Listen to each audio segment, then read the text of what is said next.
welcome to my channel. I'm Katja, and there are two wolves inside of me. One has autism, one has ADHD. Sit down, join me on the couch, and let's talk about how these things interact.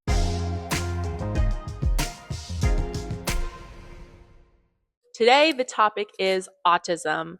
Autism is a very interesting, autism is a dear friend of mine that I've lived with for a long time, but just recently realized how intertwined, how close we were. It's the best friends forever, best friends forever. Ring. Autism. What was it like? What happened? What it's like now? So, autism, I didn't have the word for it. So, thinking about things in the past as autistic is new for me. New as in just a few years old. Autism for me as a child looked like being really interested in textures and feelings and visual experiences. So my first memory that I have is like of seeing um the light through my fingertips and it being red in between my fingers. I have paint on my fingers, so please excuse me. And I remember just having this really intense sensory life, this experience of spending a lot of time outside. I would collect all the softest leaves in the yard and I would put them in little piles that were made for fairies. It was little like offerings for fairies.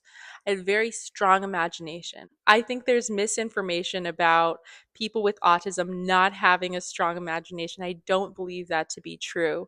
The way that my world worked is I found it a very lovely place to escape to. My imagination was a lovely place to escape to. And I took messages from movies and books extremely literally. So, for example, like seeing something like Peter Pan, where it was talked about like not losing the magic of childhood. I took that like extremely literally. L- Autism can look like being very literal. And I would take that and be like, okay, that means I have to start now. Like, I have to foster these childlike traits inside of myself. I have to remember what it's like to be a kid so that I can keep that with me as time goes on. Um, so when I was a kid, that's what it looked like. It looked like having just really different ways of thinking, of ways of interacting than other children. I really enjoyed parallel play. There weren't other kids that really enjoyed that. So what I would do was I would end up um, kind of like joining in with groups unconsciously. Like people would kind of like recruit me into their group without or like I'd find myself in these friendships that were basically people just started being around me and they would like tell me to do things and then I just would do them because I thought that's what I was supposed to do. So I had a few really, really great friends and a lot of friends that were sort of just ended up happening because I don't really even understand why. The way that I see it is um, thinking it was something that I had to do because people with strong personalities had like ways of engaging where they're like telling things as if they're rules. And as soon as I like learned a rule, I made it like really important to me. I really didn't like getting into trouble. So learning rules of how people wanted me to be was something that I held really dearly to. And I also would like create and enforce my own rules. I don't know if I would create them, but I wanted things to be really fair. So like with my sister and me, I would just like try to like, just try to make everything fair. As a kid, I was very sensory oriented and very rule based. When I later in my life, I started really, really masking, really, really like making it important to me to not stand out. I just like copied what people wore. I would try to have my own flair with things, but I would just like kind of like accentuate like looking attractive. Like that was my goal so that I could like have closeness with somebody. I think like I've been very romantic from a young age. And so it was really important to me to feel like this closeness with somebody and have like physical closeness with somebody. So that's something I really, really aimed towards, um, especially starting in high school.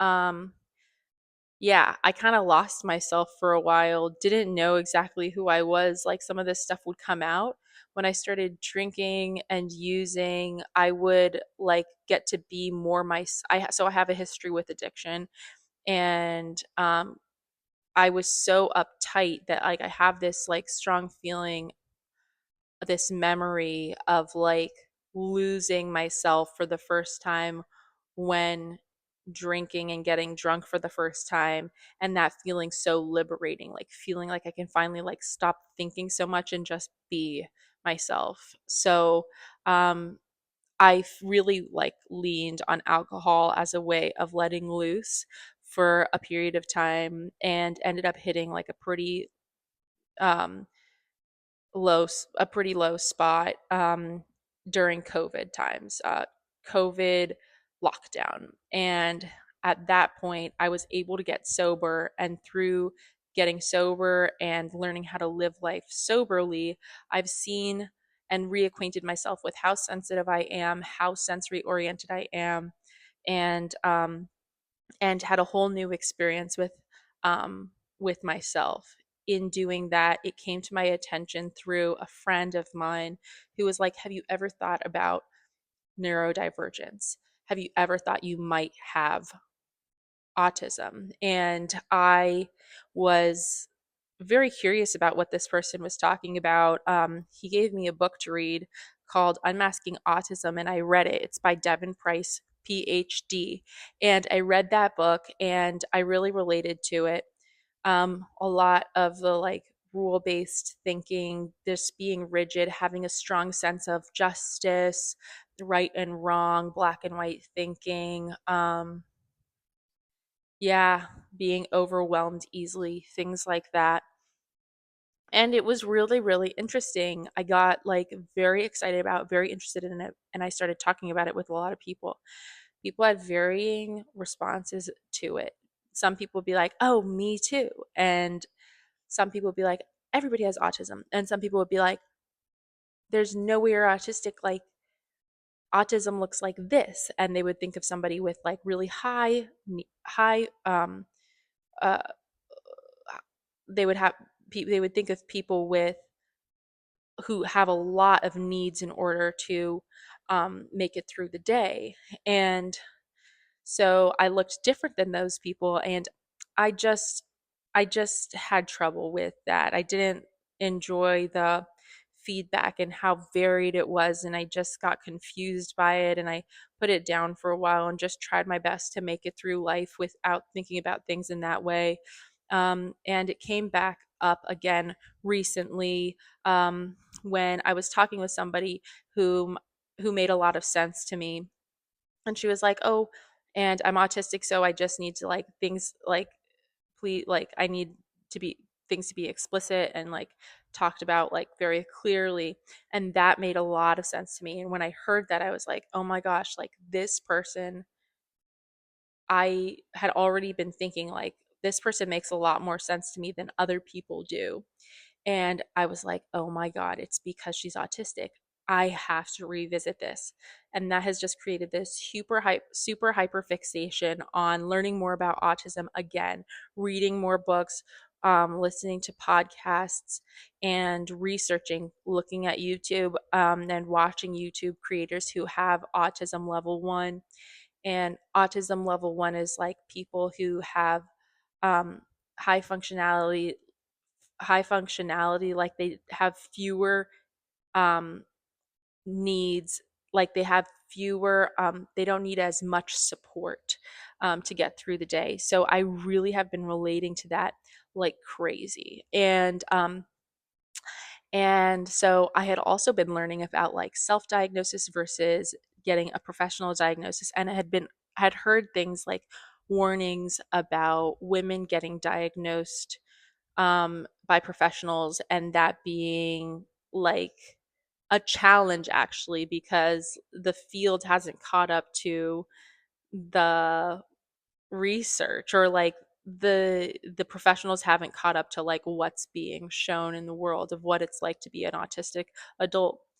And so after some time, I like was able to go get an assessment and was actually met with like this um reaction of like, because you have such high capabilities of being able to speak, and you have an imagination, and that we don't believe you to be autistic. And um and normally in the past, that would be something that would put me into a tailspin and just be like, okay, well, then that probably means that I'm not autistic. But at this point, after all the research I've done and just how much it's resonated for me, especially as somebody who's been like misdiagnosed with things, I just I just know in my heart that like this stuff makes sense to me. And if the research like shows at some point that like this isn't autism, or what these traits show is something different, then that's fine. Like I'd be happy to like adjust my diagnosis, but for now I self-diagnose as autistic. Um and here are the reasons. I self-diagnose as autistic because I identify with bottom top thinking, meaning I start with small details and go bigger. And so I'm very I'm very self-referential. I realize I don't know what that person or that person or that person is thinking. So I start with like, this is how I think about things, and then I like can um I get really literal, like I can't like assume that other people think this way too. I used to do that, assume everybody thinks the way I do. It's only been through my mentors, through sobriety, that I've learned how that can be ineffective in like building relationships. And so it's a practical choice for me to like not do that on purpose. Even if I can't see somebody else's perspective, I realize like I do not know what somebody else is thinking.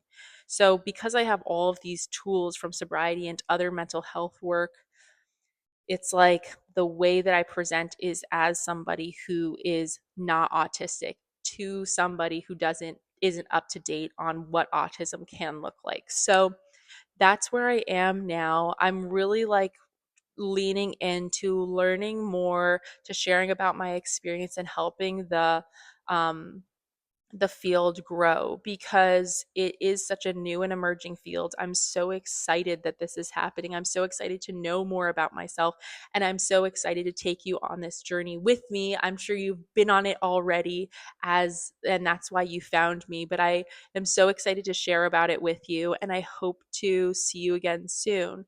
If you enjoyed this video, give it a like. If you want to see more, subscribe. And let me know in the comments if there are ways that you really identify with the mainstream perception of autism, and if there are ways that you don't, that you seem different than the mainstream way of talking about autism. So I thank you so much for watching the video, and I hope you have a good day.